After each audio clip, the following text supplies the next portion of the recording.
Joining us now on the Newstrack, I've got Karuna Nandi, advocate in the Supreme Court, Amitabh Sinha, another advocate in the Supreme Court, Desh Ratan Nigam is also an advocate, Ketaki Chitale knows something about harassment. She was picked up, locked in prison in Maharashtra for comments that she made about Sharad Pawar, and then once again the process just played itself out. Now here's the case. In Nupur Sharma's matter, you've got cases in Maharashtra, Telangana, West Bengal, Delhi, run by opposition ruled parties, whereas in the Zubair case, you've got cases in Uttar Pradesh, you've got cases in Delhi, run by parties, run by governments that are run by the BJP. And therefore, different cases, but the same phenomenon. And what's most worrying is it's happening to Nupur and Zubair today. It could happen literally to any one of us, you included, watching India Today television at this time, at any point tomorrow. Somebody needs to be offended, some religious or political group gets agitated, and you've had it. Karuna Nandi, across political lines, and clearly no one is blameless in this, because it's not as if it's only the BJP doing it, opposition ruled states doing the same. What do you think is the solution? How do we stop the process from becoming the punishment, Karuna? The issue, unfortunately, is not new to our country.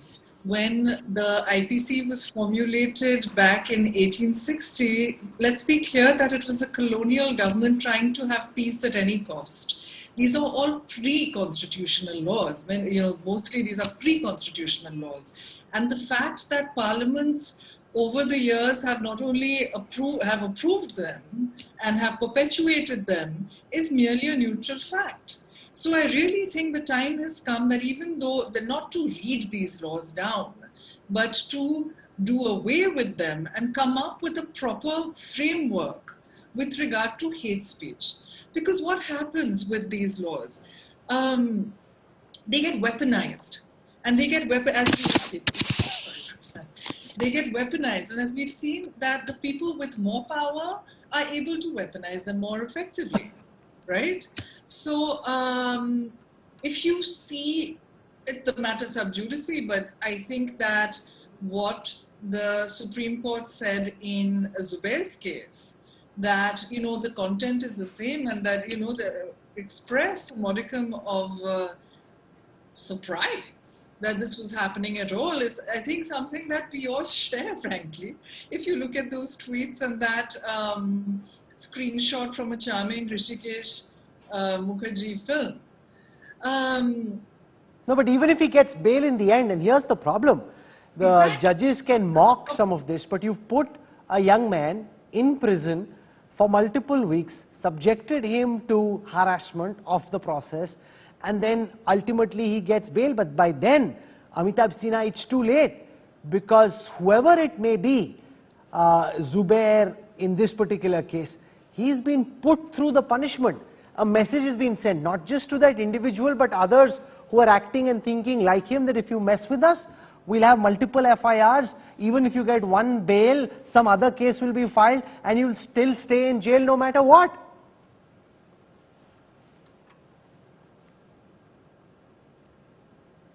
Rahulji, thank you very much for giving me time.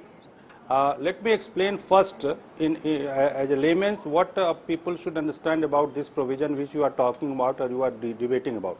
See, in Indian constitution, in Indian legal system, it is a very beautiful arrangement of rule of law, and the constitution ensures rule of law. And because of that, IPC is also there, CRPC also is there, and then constitution is there, which gives relief for any misuse of law. See, when law will be there, law will be used, and law will be misused. It is normal, human psychology. But the arrangement is very clear. See, suppose a malice is there, the mens rea is there, the malafide is there, and the misuse of the law is there. Then the judiciary takes the command. Let me ask you a direct question, Amitabh Sinha. And here, Amitabh, let me ask you a direct question. One FIR in Sitapur, 2 in Hathras, 1 in Lakhimpur Kheri, 1 in Ghaziabad, 1 in Muzaffarnagar. Forget what the judiciary says. To you as an advocate, does this look like a gross misuse of the law?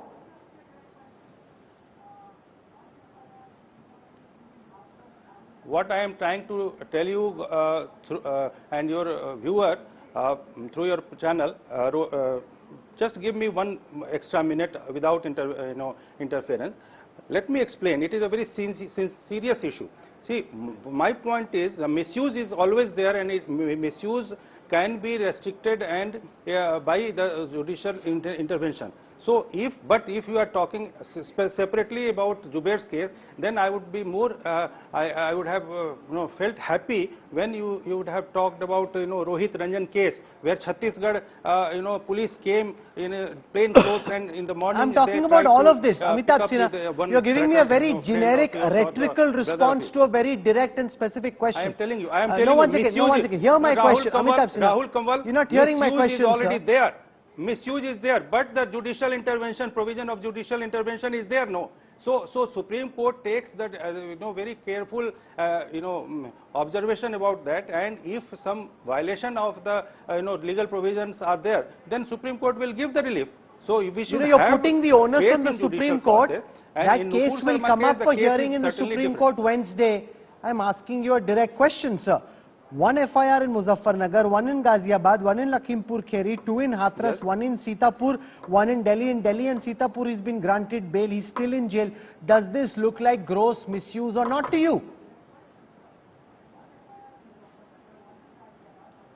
My point is, if the hurting the religious sentiments are the main reason for some complaint or the FIR, then because of the social media revolution or the communication revolution, this process spreads throughout the country. If by sheer coincidence also it may be there, or malice can also be there.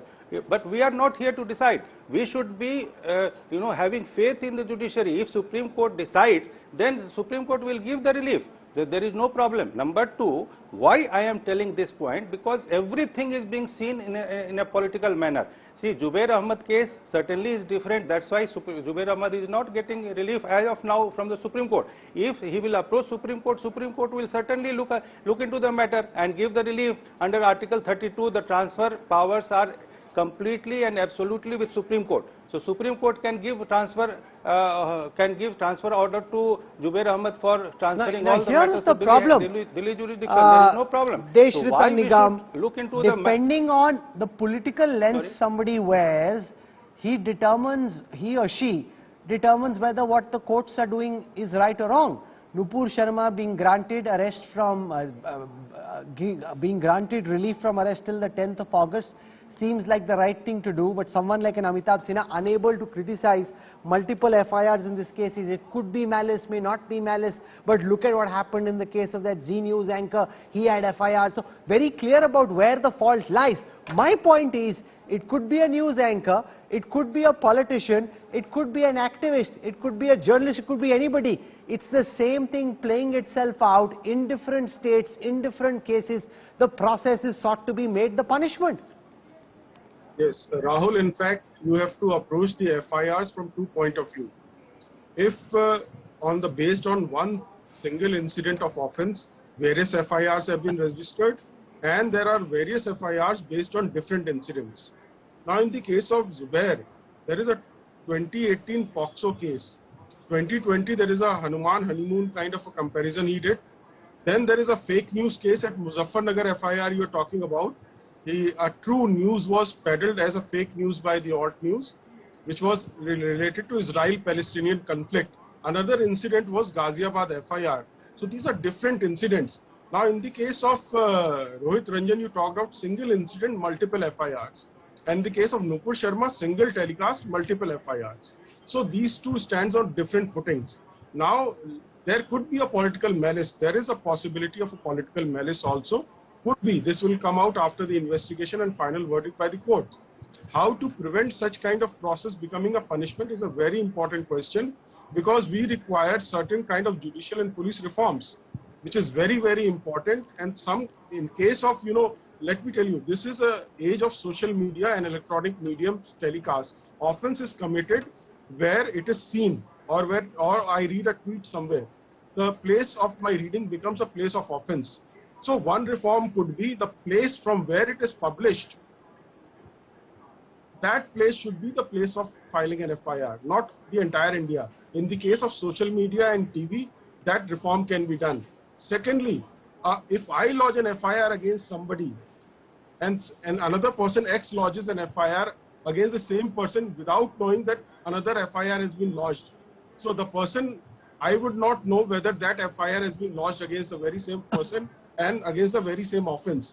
So that kind of mechanism, there should be some kind of a electronic platform where these FIRs based on same incident should be reflected, so that automatically the Supreme Court. Tanveer Ahmed, do you buy this argument at all put forth by Desh Ratan Nigam that it's possible that somebody may have seen a tweet or a comment on TV in different cities like Lakhimpur, Hathras, Ghaziabad, Muzaffarnagar? They may not know what the other person has done. They may claim to be equally offended and therefore they filed an FIR.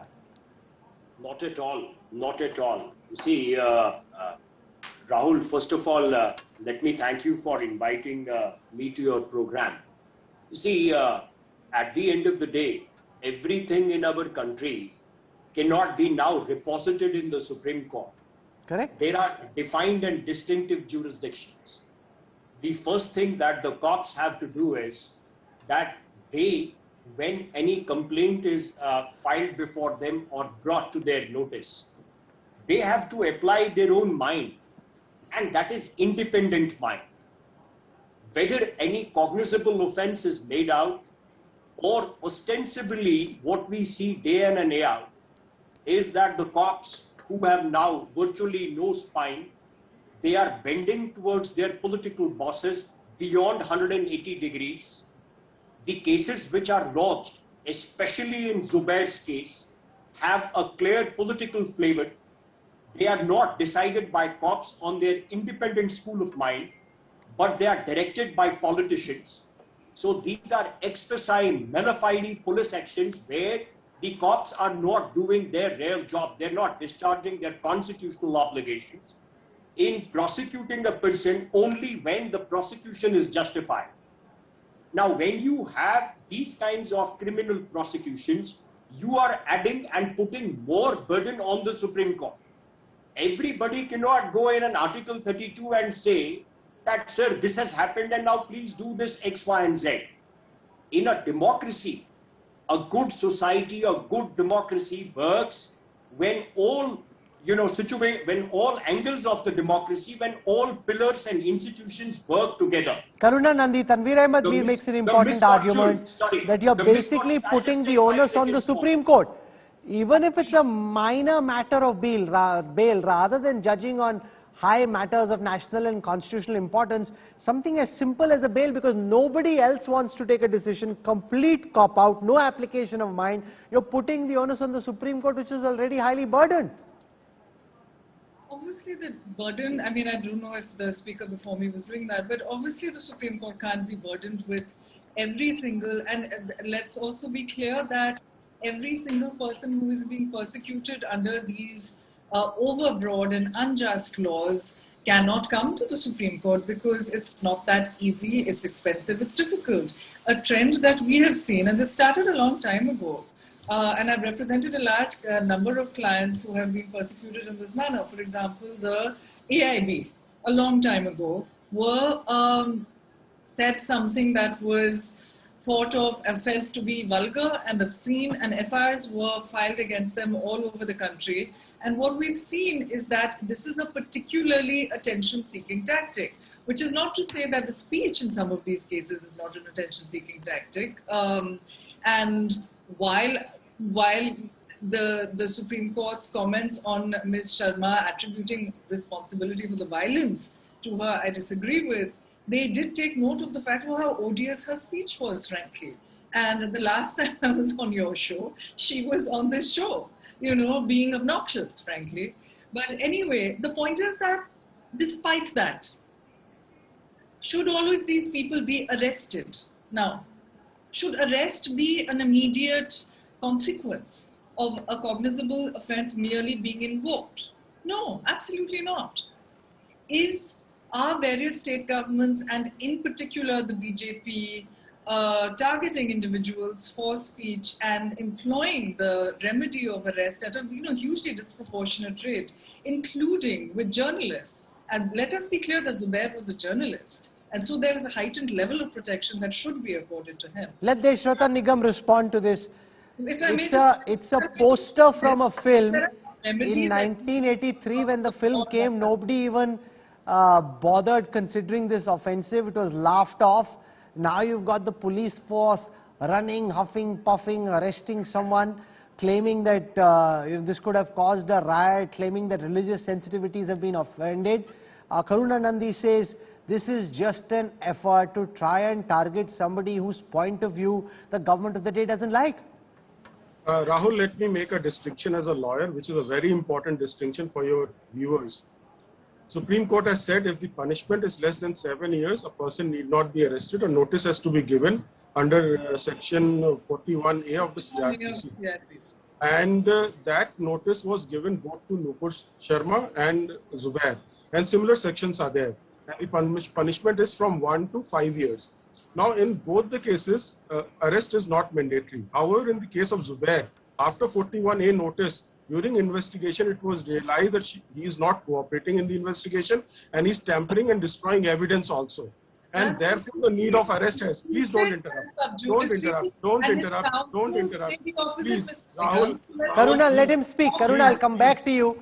Let Deshratan Nigam speak. I'll come back to you. Go ahead, Mr. Nigam. I don't like to debate when somebody interferes. I never interfere in anybody's. Please speak. Therefore, the sections are similar, but the arrest of Zubair was on a different consideration. Then destruction of evidence section was also brought in. 35 of Foreign Contribution Regulation Act has also been added, and also the EDs, money laundering, probably may or may not come, because FCRA money, when unaccountable money comes, when you don't have a license, then money laundering is a natural consequence. So these, you cannot compare the two. In the case of Nupur Sharma, after 41A notice, she is cooperating. There is no destruction of evidence or anything. These two cases stand on a different footing. Yes, we can discuss the larger question involved. As I said, when single incident, multiple FIRs are there, then we require some kind of a digital platform of the police, a common platform of the police, or at an all India basis, where such kind of, FIRs come, the first one should be taken. Okay, let Karuna Nandi respond to your point that he's destroying evidence, that he's not cooperating with the police, which is why he's been arrested, and therefore it's not fair to compare the two cases. Karuna. There was No. Rahul Kanwal, I am sorry. Rahul Kanwal, I am sorry. This is not a case of debate. This is not this program. Are you trying to prove that this program is a program for Zubair? I am sorry. If you are directly discussing Zubair's case, then I am sorry. I am really. Hello. I was speaking to Karuna Nandi. I don't know how you're speaking at this moment. Amitabh Sinha, I'll come back to you in a moment. Let Karuna Nandi make a point. Let Karuna Nandi make a point. I'm discussing all cases because they are equally problematic. This is no. They are all. One second. Amitabh Sinha's fader goes down. I'm coming to you in just a moment. Deshratan Nigam made a point. Karuna wants to counter. Let her do this. I'll come back to you in a moment. Karuna. I think it's fundamentally important when a case is being heard by the courts not to put only and very specifically argue the substance, and to argue it so comprehensively incorrectly, and to do it against somebody who has been accused of a crime.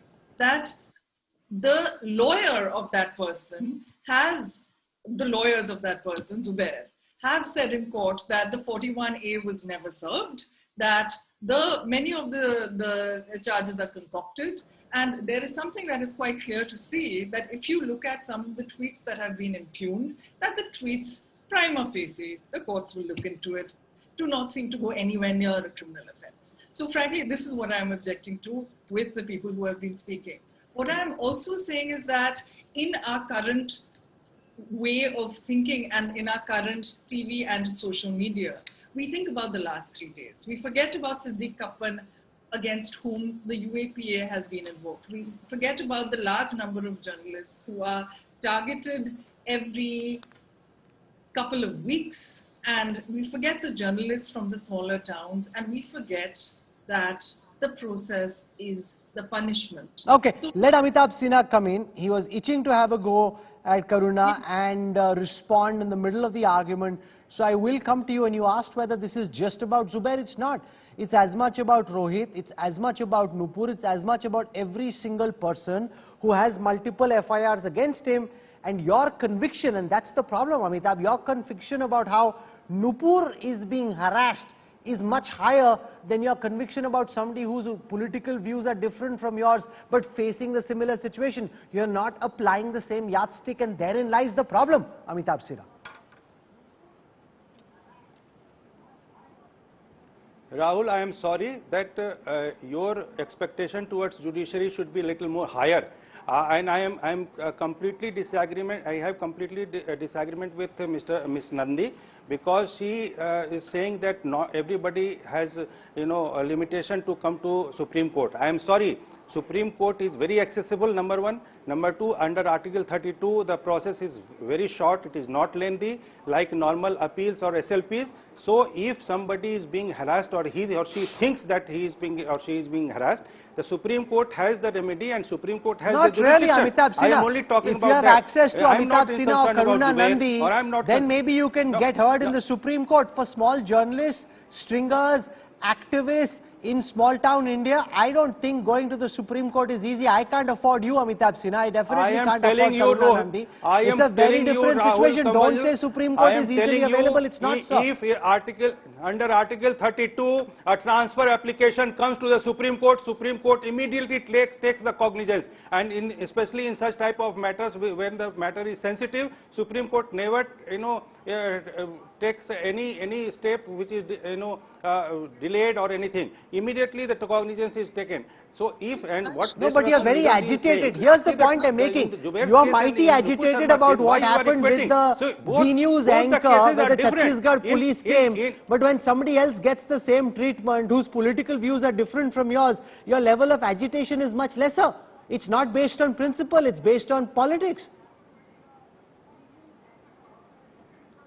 That's what I want to tell you, Rahul. So when the Supreme Court is there, you must have the confidence and faith in Supreme Court and the higher judiciary. If somebody is thinking, see, in the criminal, justice, in the criminal justice, see, if suppose I am hurt, or I am being deprived of any right of mine, so I will visit my nearest police station. So just think from that point of view. Let Tanveer Ahmed Mir come in. You are saying this is no big deal. You can approach the Supreme Court. Supreme Court is easily available if somebody is being harassed, and therefore the likes of Zubair must have faith in the Supreme Court and the higher judiciary, and this isn't really much of a big deal. Not at all, Rahul. Not at all. See, when it is said that, anybody and everybody, Supreme Court is accessible, that is an argument totally out of the way. What we need to see that after so many years of independence, are we going towards a democracy which is robust, which recognizes and respects the rights of its citizens, which allows prosecution, proscribes persecution, or are we going to have a system where, because a dispensation is in power, so they will railroad the rights of the citizens who are not to their liking or who to criticize them? At the end of the day, the problem is with the executive. The police system of this country has completely now failed the society. Before the police officer, anybody may come and lodge a complaint. But police officer, even there is a 5 judges bench judgment called Lalita Kumari. They can always do a preliminary inquiry. You get complaints, thousands of complaints in any police station every day in Delhi. Do they register FIRs in every case? They don't. Now, they will first see whether any cognizable offense is made out. Now, in case of journalists, whether they are coming from Chhattisgarh and targeting a journalist of, say, Z News, which have a particular ideology, I am first of all trying to point out that the police officers have a fundamental duty. That duty is to prosecute, not to persecute. Desh Ratan Nigam, respond to these arguments. Even the court said it the other day. we seem to be turning into a police state. That's where, exactly the point. you know, you're We are weaponizing already free speech. beyond a police state. We don't know who will get offended. It could be offense to something that I say, something that you say. It could be an opposition ruled state. It could be a BJP ruled state. You could be put on a merry-go-round. FIR pe FIR is the new Tariq pe Tariq. Yes, let me. Has been arrested yesterday in UP because suddenly in his, in his trash. Rahul, can I come in? I think the question was asked to me. I thought the question was asked to me. Let me tell you, we have discussed everything, and rather than focusing on solution, I'm only seeing, criticism depending on what position one has. Now, solution, as I said, requires twofold. One, in the world of social media and the television, there needs to be an amendment in the CRPC where the place of publishing or from where the place where the program has been telecasted, that should be the place of an FIR, so that multiple FIRs are avoided in different states and different cities. One. Second, the first FIR becomes the basis. If single incident, multiple FIRs are there. So this is very, very important. So far as the Supreme Court's role is concerned, yes, Supreme Court has always come down heavily on such kind of thing, but these are prima facie opinions, and ultimately when the final judgment comes, after going through all the FIRs and everything, they have to decide. Now, various courts have different jurisdictions. Now, the High Court can only take care of jurisdiction which falls within its own territorial jurisdiction. So, any case which falls there, they will deal with it. But if it is multiple states, then the Supreme Court comes into the picture. So, various courts have their different jurisdiction and they have their own utilities. Yes, misuse of laws have been there, whether it is domestic violence or dowry cases, all have been, enacted with good intentions. When the misuse is there, then we have provisions also for malicious prosecution and compensation. That is not being utilized in India very effectively, nor the courts put much, give much importance to it. But all that comes much later. All that comes much later. The fact is, when you've arrested somebody for the same offense, having multiple FIRs, even if he's been given bail in some cases, you put that person through a punishment. The process itself becomes the punishment.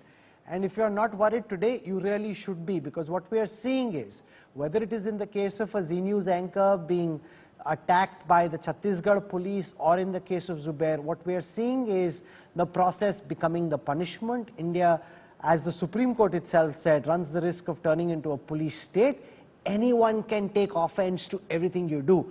Earlier it used to be said that being in the army or being in the BSF is dangerous. You're risking your life. Now, something as simple as reporting or anchoring is almost as dangerous, because you could have the police force barge into your house, ring the bell, take you away, because God alone knows who gets offended by what, because the first action is to arrest, rather than that being the last course of action after having investigated, seen whether there's a prima facie case. If the person who's filed a complaint is important enough, if it's someone in a position of power, whether it's in the state or at the center, and if he particularly dislikes what you've said, he will have you arrested. And that is deeply problematic for a country that still claims to be a democracy. All of us need to be concerned. It is an anchor today, a journalist, an activist. It could be you or it could be me. It could literally be any of us. Keep your eyes open, your mind open, and raise your voice where you need to.